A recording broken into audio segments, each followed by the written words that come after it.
82일간 포위망이 풀리지 않는 절망적인 상황 속에서도 믿을 수 없는 수비를 보여왔던 마리우폴 방위군 부상자들이 버스를 타고 도시를 빠져나왔습니다. 러시아군과 포로 교환으로 부상병들이 무사히 빠져나올 수 있도록 하는 협상이 성공한 것입니다.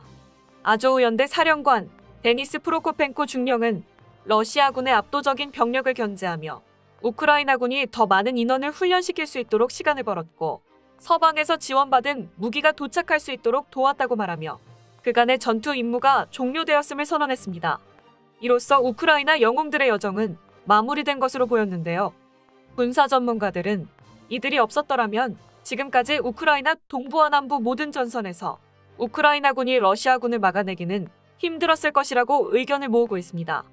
특히 우크라이나에서 발생한 82일간의 사투는 전 세계에 많은 변화를 가져다주고 있었습니다. 러시아의 인접국인 핀란드와 스웨덴이 나토 가입을 신청한 데 이어 그간 철저하게 누구의 편도 들지 않으며 영세 중립국의 입지를 다져오던 스위스마저 한쪽으로 기울기 시작하면서 나토군과의 합동 군사훈련과 안보 정책에 대한 보고서를 작성하고 있다고 밝혔습니다. 만약 러시아가 이번 전쟁에서 우크라이나 동부 돈바스와 크림반도를 일시적으로 장악한다고 하더라도 이만큼 적대 세력을 늘려서는 본전도 찾지 못하는 사태가 일어나고 마는데요. 그렇다면 실제 전황은 어떠한 양상으로 나아가고 있는지 우크라이나 전역에서 발생하고 있는 사건들과 함께 자세하게 알아보겠습니다. 현재 시각으로 5월 16일 우크라이나 현지 언론은 서부 도시 리비우가 전쟁이 발발한 이후 최대 규모의 미사일 공습을 받았다고 보도했습니다. 리비우 시민들의 증언에 따르면 온종일 폭발 소리가 들리고 창문이 흔들리면서 밖으로 나갈 수 없는 상황이 되었으며 짧은 시간 동안 8차례에서 10차례의 폭발음이 들려온 것으로 나타났는데요. 하지만 그간 몇 번이나 미국과 유럽에서 보내오는 무기들을 노리고 공격을 받아온 리비우는 이미 이러한 대대적인 공격이 있을 것을 예상하고 대비를 해둔 상태였습니다.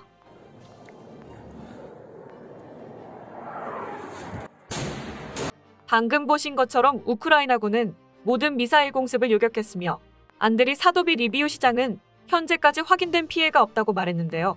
이번 공습은 러시아 해군 흑해함대의 전함이 발사한 칼리브르 미사일과 투폴레프 95 MS 전략 폭격기가 발사한 KH-101 미사일의 기습 합동 공격이었으나 우크라이나군이 사전에 배치해둔 S-300 장거리 방공 시스템과 보크 M1 및 토르 단거리 방공 시스템을 뚫지 못하면서 아무런 성과를 이루어내지 못했습니다. 러시아군이 이토록 집요하게 리비우를 노리는 이유는 현재 이곳이 서방 물자가 들어오는 통로일 뿐만 아니라 새롭게 입대한 신병들과 우크라이나 예비군들이 훈련받고 있는 장소로 이번 전쟁의 미래와도 같은 중요한 역할을 수행하고 있기 때문입니다. 다시 말해 이곳에 피해를 입히지 못하면 차후에 있을 우크라이나군의 전력 증강을 저지할 방법이 없다는 뜻인데요. 전문가들은 후방에 있는 이들이 투입되었을 때야말로 총동원령을 발령한 우크라이나군의 힘이 온전히 발휘되기 시작하는 시기이며 러시아에서도 총동원령을 내리지 않는 이상 강제로 징집한 병사들로 병력을 충당하고 있는 러시아군은 먼저 한계에 도달할 것이라고 분석했습니다. 또한 탄약고나 연료 저장고를 계속해서 노리고 있는 우크라이나 제45 포병여단의 존재도 러시아군의 전쟁 지속 능력을 빠르게 감소시키는 요인이 되고 있습니다.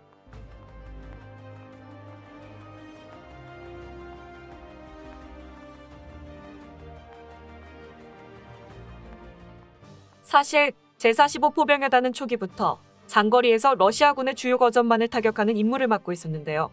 다만 전에는 마땅한 포격 무기를 가지지 못했기 때문에 러시아군의 자주포 부대에게 밀리며 큰 성과를 거두지 못했습니다. 그러나 전선으로 미국제 무기가 도착하기 시작한 이후 제45 포병여단은 벌써부터 M777-155mm 곡사포를 완전히 숙달한 모습을 보여주면서 하루에도 몇 번씩 성과 보고를 올리는 동부전선의 핵심 부대로 떠올랐는데요. 이들에게 공격당한 러시아 탄약고는 크레이터의 흔적만이 남아 러시아군 공포의 대상이 되고 있습니다. 특히 제45 포병여단은 파괴력뿐만 아니라 미국이 제공하는 인공위성의 위치 정보와 드론 운용 부대가 정찰 및 탐색으로 얻어낸 정보를 토대로 정밀 타격을 진행하고 있어 러시아군 입장에서는 제대로 싸워보지도 못하고 탄과 연료를 잃어가는 최악의 국면으로 치닫는 상황이었습니다. 이에 촉박함을 느낀 러시아군은 더는 시간을 끌면 안 된다는 것을 깨닫고 화력을 집중시켜 돈바스 일대를 뚫어내고자 시도하면서 마치 개전 초기와 같은 엄청난 포격이 쏟아졌는데요.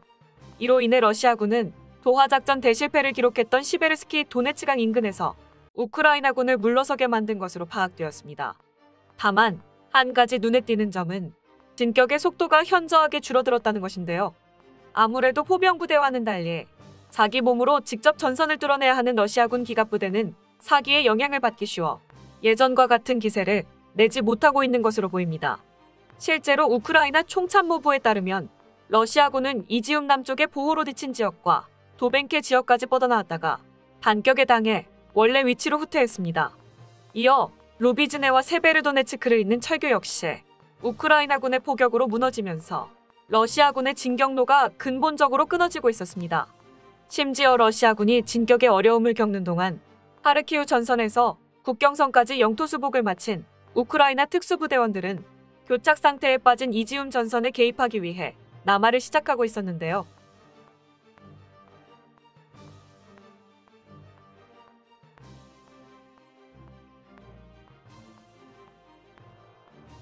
우크라이나군은 러시아군이 그토록 애를 먹었던 도하작전을 간단하게 성공시키며 불찬스크 지역으로 파고들었고 최전선에 몰려있는 러시아군의 뒤를 잡아 양쪽에서 공격을 진행하고 있는 것으로 나타났습니다. 만약 이대로 하르키우 방위군이 진격을 이어나가 러시아군을 남쪽으로 밀어내게 된다면 빼앗긴 루한스크와 도네츠크까지도 우크라이나군이 수복하게 될 가능성이 높아졌는데요. 전문가들은 결국 전체적인 전황은 우크라이나군의 예비 병력들이 도착할 때까지 러시아군이 얼마나 공세를 유지할 수 있느냐 하는 것일 뿐 끝까지 버티기는 어려울 것이라고 말했습니다. 그리고 러시아의 병력 부족을 극단적으로 확인할 수 있는 사례가 있었습니다. 그것은 바로 마리우폴 포로 교환이었습니다. 안나 마랴르 우크라이나 국방부 차관은 아조우스탈 공장지대에서 264명의 마리우폴 부상병들과 병사들이 러시아군 포로와 맞교환하는 협상을 진행했다고 밝혔는데요. 칠러 언론은 상처를 입은 병사들을 노보아조우스크 병원으로 옮겼으며 다른 병사들은 엘레노브카로 이송해 러시아군 포로들과 교환될 예정이라고 전했습니다. 끝내 82일간의 버티기에 성공한 마리우폴 방위군들은 무사히 빠져나올 수 있을 것으로 전망되고 있는데요. 지난 시간 동안 내내 발목을 붙잡혔던 러시아군의 입장에서는 속이 쓰리겠지만 한 사람이라도 병력을 충당해야 하기 때문에 포로 교환을 받아들일 수밖에 없었던 것으로 보입니다. 한편 이러한 상황 속에서 최근 영국 가디언에서는 상당히 충격적인 내용의 기사가 보도되었습니다. 여기에 따르면 블라디미르 푸틴 러시아 정부가 우크라이나 전쟁에 지나칠 정도로 관여해 대령이나 준장 수준에서 작전 및 전술적 결정을 내리고 있다는 소식통이 있었다고 전했는데요. 다시 말해 러시아 정부가 군의 수장격 인물들을 연달아 해임한 뒤 작전 지시까지 내리기 시작했다는 것입니다. 이는 마치 2차 세계대전의 역사를 그대로 따라가는 듯한 모습이었는데요. 전 영국군 육군 준장이자 국제전략연구소의 지상전 전문가인 벤 베리는 정부는 전술적인 차원에서 일일이 관여할 것이 아니라 정치나 전략과 같은 더 큰 차원에서 총괄적인 그림을 그려야 한다고 말하며 러시아 정부가 실수를 저지르고 있다고 평가했습니다. 이 말대로 푸틴 정부가 군의 작전에 개입하기 시작한다면 러시아군 지휘부는 이제 비위 맞추기에만 급급할 뿐 제대로 된 의견을 내지 못하게 되는 상황이 발생하는데요. 게다가 이번 전쟁은 우크라이나를 상대하는 것도 중요하지만 세계 각국의 움직임도 면밀히 살펴야 하는 복잡한 국면에 놓여 있기 때문에 러시아 정부가 전투 하나하나의 시선을 빼앗기고 있을 여유는 없었습니다. 먼저 흑해 최대 골칫거리로 떠오르고 있는 기뢰 문제로 인해 인근 해양 국가들의 불만이 엄청나게 쌓이고 있었습니다. 이는 러시아 흑해 함대의 활동을 원인으로 바다에 기뢰가 떠다니기 시작했고 에스토니아 화물선 한 척이 기뢰에 의해 침몰당하는 등 문제가 발생한 것이었는데요. 이미 루마니아에서 하나, 터키에서 3개의 기뢰가 떠내려와 각 해군이 처리했다고 보고했으며 자칫 잘못하면 2개의 나토 가입국에게 참전 명분을 주는 문제로까지 번지고 있습니다. 또한 세계대전 이후 잠자코 있었던 독일군이 다시금 무장을 시작했다는 것도 큰 변화였습니다. 이번 침공으로 인해 유럽 전체의 긴장감이 높아지자 입대를 희망하는 독일 국민들의 수가 예년에 비해 2배 이상 증가했는데요. 독일은 독소전쟁에서 러시아와 부딪히며 패한 역사를 기억하고 있기 때문에 러시아의 입장에서 이들의 재무장 소식이 달갑지는 않을 것으로 예상되고 있습니다. 그러나 가장 놀라운 것은 영세 중립국인 스위스까지 태도를 바꾸기 시작했다는 소식이었습니다. 아직 나토에 가입할 정도로 완전히 돌아선 것은 아니었지만 나토 국가들과 합동 군사훈련이나 안보 문제에 대한 협력을 가질 것이라고 밝히며 외교나 정책에서 많은 변화를 예고했는데요. 이 모든 대형 사건들에 러시아가 우크라이나를 침공한 3달 안에 이루어졌으며 이에 대한 가장 큰 책임이 있는 러시아 정부는 전술이나 작전 지시를 내릴 상황이 아니라는 것이 전문가들의 의견이었습니다. 하지만 이를 수습해야 할 군 수뇌부들은 이미 해임되어 남아있지 않은데요. 이제는 그만 멈춰서야 할 때라는 것을 깨달아야 하며 더는 이번 전쟁으로 상처받는 사람들이 발생하지 않기를 바라겠습니다. 끝까지 시청해주셔서 감사합니다. 도움이 되셨다면 좋아요를, 다른 이야기도 궁금하시면 구독을 눌러주세요.